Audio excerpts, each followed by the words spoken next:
Good morning friends, निश्चय IAS के इस यूट्यूब चैनल पे मैं रोहित सहाय आप लोगों का हार्दिक स्वागत करता हूं। आज इस वीडियो के माध्यम से मैं आप लोगों से बीपीएससी के बारे में बेसिक बेसिक जो जानकारियां हैं उन जानकारियों पे चर्चा करने जा रहे हैं। इस वीडियो के माध्यम से हम जो चर्चा करने जा रहे हैं पहले उन बिंदुओं को देख लेते हैं। सबसे पहले कि बीपीएससी क्या है, बीपीएससी क्या होता है, बीपीएससी के लिए क्या क्वालिफिकेशन चाहिए, बीपीएससी के लिए क्या एज लिमिट है, बीपीएससी को कितने अटेम्प्ट तक दिया जा सकता है, फिर से इसका फॉर्म कब निकलता है, एग्जामिनेशन जो इसके होते हैं वो कितने स्टेप में एग्जामिनेशन होते हैं और बीपीएससी का सिलेबस क्या है, बीपीएससी की तैयारी कैसे की जाए। इन्हीं सब बिंदुओं पे हम लोग चर्चा करेंगे आज इस वीडियो के माध्यम से। सबसे पहला प्रश्न जो आता है कि बीपीएससी क्या है। बीपीएससी जिसका फुल फॉर्म होता है बिहार पब्लिक सर्विस कमीशन, जिसे हिंदी में बिहार लोक सेवा आयोग के नाम से जाना जाता है। इस आयोग की स्थापना 1 अप्रैल 1949 ईस्वी को की गई थी। बीपीएससी एक संवैधानिक संस्था है जिसका मुख्य उद्देश्य है बिहार राज्य के सिविल सेवक अभ्यर्थियों का चयन करना। इस आयोग के द्वारा सिविल सेवक अभ्यर्थियों का चयन किया जाता है। यह तो हम लोगों ने देखा कि आखिर बीपीएससी क्या है। अब दूसरा प्रश्न जो आता है निकल करके कि बीपीएससी के लिए क्या क्वालिफिकेशन निर्धारित किया गया है, किस क्वालिफिकेशन के लोग इस बीपीएससी एग्जामिनेशन में शामिल हो सकते हैं। बीपीएससी के लिए सिंपली तौर पे देखें तो यहाँ पे जो क्वालिफिकेशन है ग्रेजुएशन निर्धारित किया गया है। आप भारत सरकार या बिहार सरकार के अंतर्गत मान्यता प्राप्त किसी भी यूनिवर्सिटी से यदि आपने ग्रेजुएशन कर रखा है तो आप इस एग्जामिनेशन में शामिल हो सकते हैं। बीसीए किया है या बीबीए किया है तो वैसे भी लोग इस एग्जामिनेशन में शामिल हो सकते हैं। यदि सिंपल वे में बोले तो ग्रेजुएशन के समकक्ष यदि आपने कोई अन्य भी डिग्री ले रखी है तो आप इस बीपीएससी एग्जामिनेशन में शामिल हो सकते हैं। ये तो हम लोगों ने देखा इसके क्वालिफिकेशन को लेकर के। अब इसके एज, इसके लिए क्या एज निर्धारित किया गया है, किस एज वर्ग के लोग इस एग्जामिनेशन में शामिल हो सकते हैं।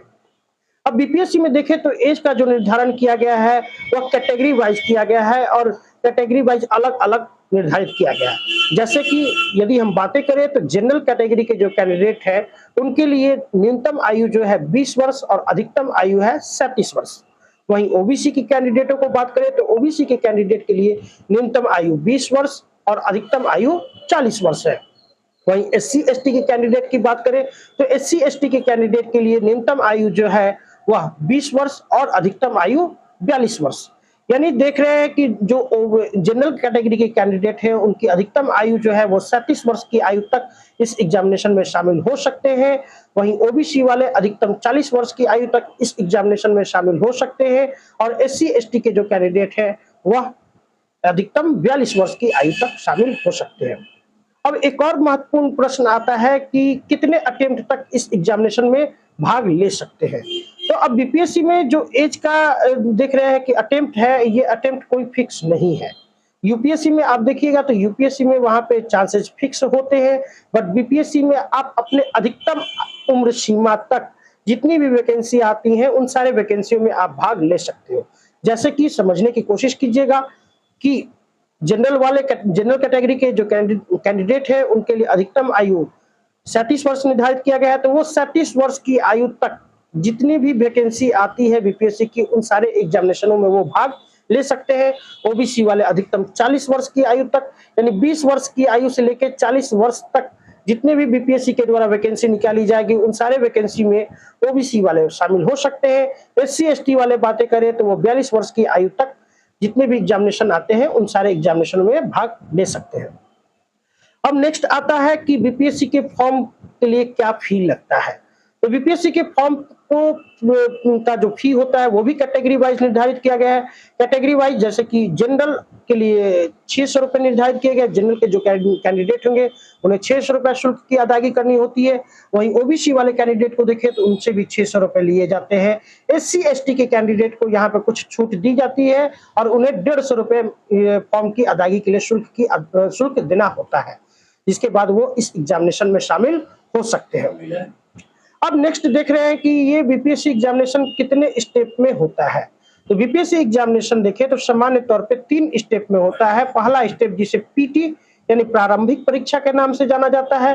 दूसरा स्टेप जो होता है जिसे मेंस के नाम से जाना जाता है या मुख्य परीक्षा कहा जाता है। तीसरा जो स्टेप होता है वो स्टेप होता है इंटरव्यू इंटरव्यू का होता है।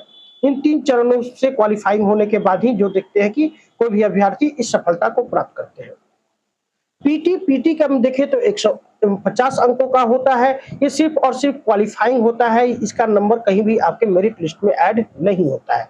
वहीं मेंस की बात करें तो मेंस 900 मार्क्स का होता है और इसी मेंस के बिहाफ पर आपके जो होते हैं मेरिट बनते हैं। मेंस में भी देखेंगे तो अलग-अलग सब्जेक्ट्स होते हैं, इसमें हिंदी है, ऑप्शनल है, फिर से देख रहे हैं कि आपका एक पेपर एसए को शामिल किया गया है और जीएस जो 2 पेपर में बटा हुआ था, पेपर फर्स्ट और पेपर सेकंड।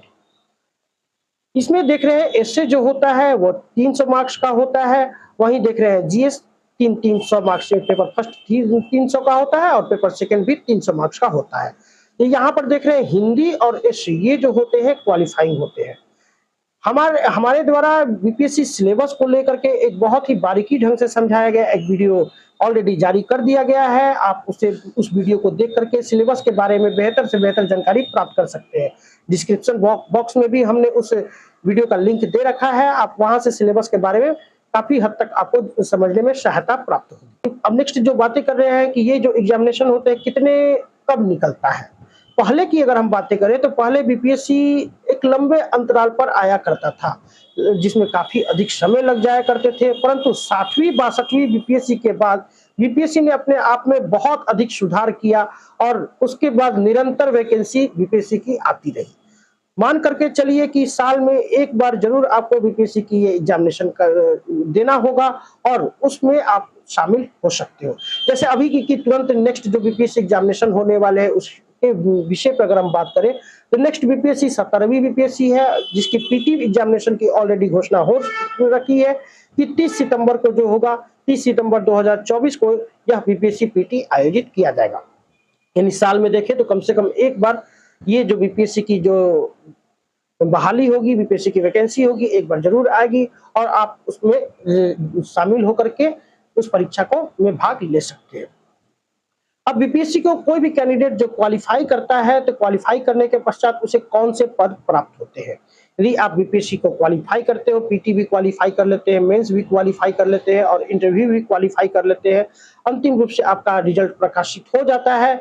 तो अंतिम रूप से रिजल्ट प्रकाशित होने के बाद यहाँ पर आपको बिहार प्रशासनिक सेवा, बिहार पुलिस सेवा, बिहार राजस्व सेवा, प्रखंड विकास पदाधिकारी जैसे अन्य कई सारे पद आपको दिए जाएंगे। जो आपके जो ये रिजल्ट होंगे, जो एक तरीके से देखिए ये जो पद दिए जाते हैं अभ्यर्थियों के द्वारा प्राप्त जो अंक होते हैं और उन्हीं अंकों के आधार पर उनकी जो मेरिट बनती है उसी आधार पर उन्हें वो पद दिया जाता है। उम्मीद करते हैं कि इस वीडियो के माध्यम से आप लोगों को कई सारी जानकारियां प्राप्त हुई होंगी। यदि अच्छा लगा होगा तो आप हमारे चैनल को जरूर सब्सक्राइब करें। Thank you so much.